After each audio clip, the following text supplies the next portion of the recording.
The DNA test I ordered to end my marriage in court came back and proved my daughter was not mine, but the real father was someone I saw every single Thanksgiving at my own dinner table. My name is Mark Sullivan and I lived in Dayton, Ohio, where I worked as an electrician for a small contracting company. I was married to Denise for 8 years, and we had a daughter named Emily who was 6 years old. On paper, my life looked steady. I left for job sites at 6 in the morning, Denise worked part-time at a dental office, and Emily went to first grade at the elementary school 2 blocks from our house. We were not rich, but we were comfortable, and for a long time I believed we were happy. Denise and I met at a mutual friend's barbecue in our early 20s, and married 2 years later behind her parents' house. My younger brother, Tyler, was my best man. He and Denise had always gotten along well, maybe too well, but back then I never let myself think that far. Tyler had moved into an apartment 15 minutes from us after his own divorce, and he came around often, sometimes for dinner, sometimes just to watch a game on the couch. I never questioned it because he was family. I trusted my wife and I trusted my brother, and trust like that does not disappear overnight. It gets pulled apart slowly, one lie at a time, until one day you are standing in a lawyer's office signing divorce papers and you do not even fully understand how you got there. The trouble started the year Emily turned 5, when Denise began working later shifts at the dental office that did not actually exist on any schedule I ever saw. I found out about the affair by accident, scrolling through an old tablet we shared for Emily's cartoons, when a message thread popped up between Denise and a man named Chad from her office. The messages were specific, intimate, and clearly not the first time. When I confronted her that night, she did not deny it right away. She just stood in the kitchen with her arms crossed and said, "You were never around anyway, Mark." What did you expect? I told her that working to support our family was not the same as abandoning it, but she had already made up her mind our marriage was over. Within a month, she filed for divorce and asked for full custody of Emily along with child support. I was devastated, but I still wanted to do right by my daughter, so I agreed to most of it without much of a fight. It was during the custody mediation that something felt off. The mediator mentioned Emily's medical history, and Denise got strangely defensive when a routine question came up about family genetic background. My lawyer, a sharp woman named Carla Reyes, noticed it too and pulled me aside afterward. Something about the way she reacted was strange. Carla said, "If you have any doubts about paternity, now is the time to settle it, before support payments are finalized." I had never doubted Emily was mine, not once in 6 years, but Carla's words sat in my chest like a stone. I kept replaying every dinner, every holiday, every time Tyler had shown up unannounced with a bottle of wine and stayed until Denise walked him to the door. I told myself I was being paranoid, but the doubt would not leave. 2 days later, I called a private lab and ordered an at-home paternity test kit, telling myself it was only to protect myself legally. I collected the swab from Emily during a weekend visit, told her it was a game, and sent it off along with my own sample. Then I waited 12 days that felt like 12 years, going to work, coming home, staring at my phone, wondering what version of my life I was about to lose. When the results came through my email, I sat in my truck in the parking lot outside my job site and opened the file with my hands actually shaking. The report said there was a 0% probability that I was Emily's biological father. I read it 3 times before it made sense. My chest went tight and my ears started ringing, and for a moment I just sat there staring at the numbers, unable to move. Emily was not mine. 6 years of bedtime stories, teaching her to ride a bike, being called daddy, and none of it was biological. I did not go home that night. I drove to a gas station, sat in the parking lot, and called Carla instead. I need you to add a paternity dispute to the case, I told her, my voice barely steady. Carla was quiet for a second before she said, Mark, I'm sorry. But this changes everything about the support and custody terms. Are you sure you want to move forward? I told her yes, because I needed the truth laid out in the open, no matter how much it hurt.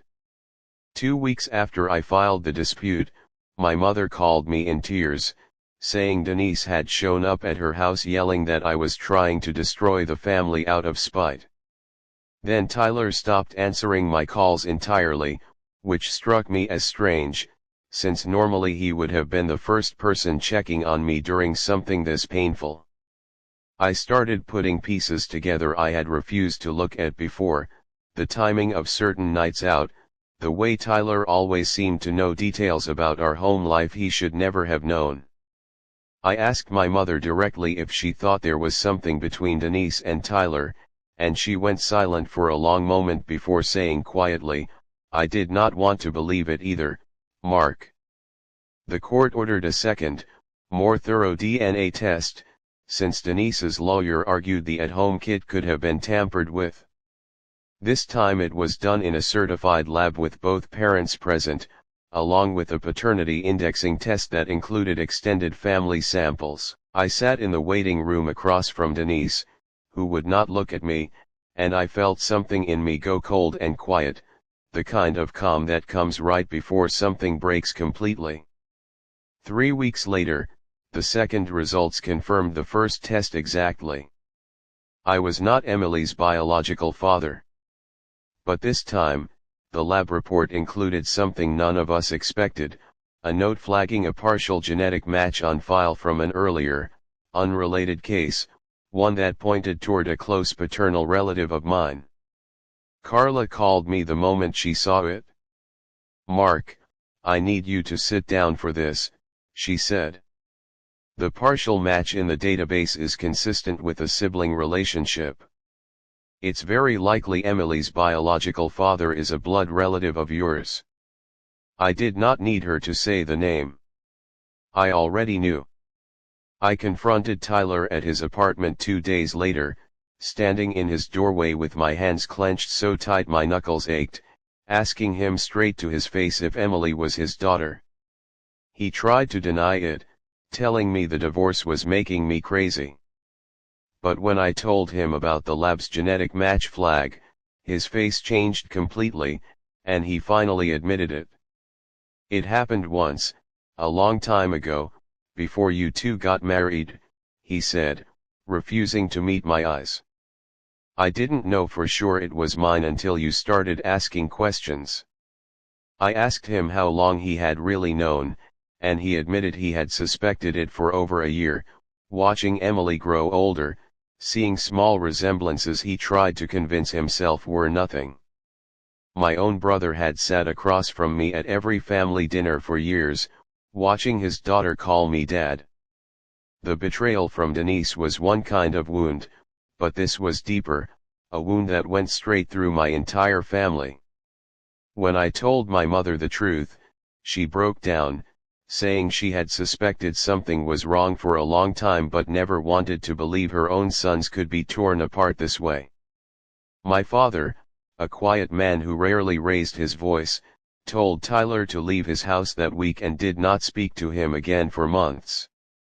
Some relatives sided with me completely, while others accused me of tearing the family apart over pride, as if the truth itself was the real problem instead of the lie that created it. The lowest point came about a month later, when I realized I might lose the one relationship that had actually felt real, my bond with Emily. Even though she was not biologically mine, I had raised her since she was born, and in every way that mattered to a 6-year-old, I was her father. Denise's lawyer began arguing that since I was not biologically related to Emily, I had no legal standing to pursue custody or even visitation once the divorce was finalized. I remember sitting in my empty apartment one night after a supervised visit, listening to her laugh through a video call, and feeling like the ground was disappearing under me completely. I had lost my marriage, my brother, and now I was at risk of losing the only child I had ever known as my own. I called my father that night, unable to hold back anymore, and told him I did not know how to keep fighting. He was quiet for a long moment before he said something I still think about today. "Mark, love does not run on blood tests. It runs on who shows up. You showed up for 6 years. Do not stop now just because the paperwork got complicated." That single sentence shifted something in me. I stopped seeing myself as a man erased from his own daughter's life on a technicality, and started seeing myself as a father who had every reason to fight for the bond we actually built, regardless of what the lab results said. I called Carla the next morning and told her I wanted to pursue legal parental rights based on the years I had already spent raising Emily, using the state's provisions for psychological parentage, a concept that recognizes bonds formed through consistent caregiving rather than biology alone. It would not be easy, but for the first time since the nightmare started, I felt like I was fighting for something instead of reacting to loss after loss. The custody hearing lasted nearly 4 months, filled with testimony from teachers, from Emily's pediatrician, from neighbors who had watched me coach her soccer team every Saturday for 2 years. Denise's side argued biology should decide everything, while Carla built the case around every school pickup and every fever I sat up with through the night. In the end, the judge ruled in my favor, granting legal parental rights and joint custody based on the established parent-child bond, stating clearly that fatherhood, in that courtroom, was built through years of presence, not a swab and a lab result. Tyler tried reaching out twice after everything settled, but I was not ready to forgive him, and I am still not sure I ever fully will be.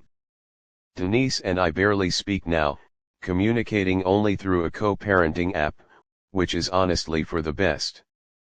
But every other weekend, Emily still runs to my truck when I pick her up, still calls me dad without hesitation, still falls asleep in the back seat on the drive home from her dance class, completely unaware of the war that was fought just to keep that simple, ordinary moment intact. The DNA test was supposed to end my marriage cleanly and let me walk away with clear answers.